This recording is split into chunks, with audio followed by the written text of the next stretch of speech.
Tasmai Shri Guruve Namaha. Vande Gurur Mandalam. Shivoham.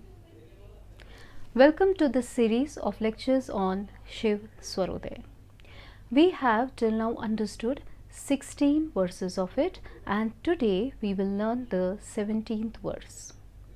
The 17th verse of Shiva Swarodaya states, Swarhinascha daivagyo nathinam yatha griham shastrahinam yatha vaktram shirohinam cha yadvapuhu.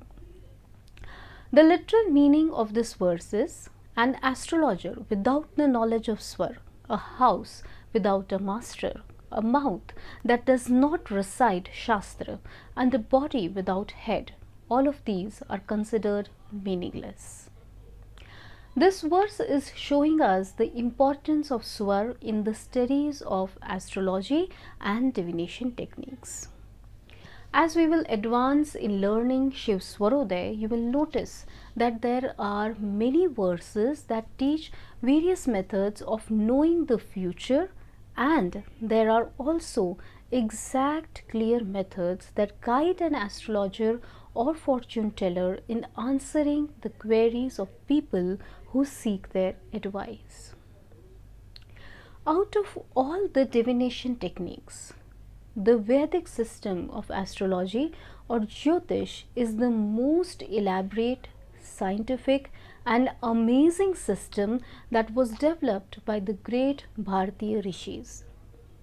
Many of you must have heard stories about wandering monks that would come to a household and predict future of not only the present generation but also future generations. Noble gurus of Swara Vigyaan prohibit us from making such predictions. But astrology is different. Many astrologers do give out unsolicited advice and don't follow such rules. In this case, my grandma recalled and narrated to me. It was of the time when my grandmother was in her childhood. Those days, the monks were welcomed by people and commanded a lot of respect in society. So at that time, when a wandering monk came by the house of my grandmother, he was invited and given food. After the food, he asked for the horoscope of her father.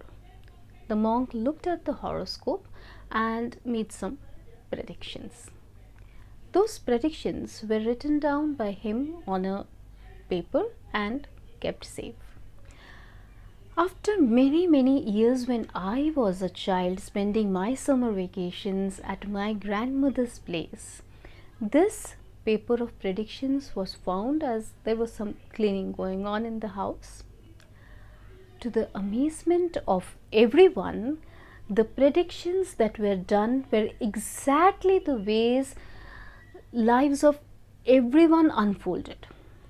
The prediction included information about marriage of my grandmother, her children, and also the marriage of her children. And all this was predicted almost 60 years ago.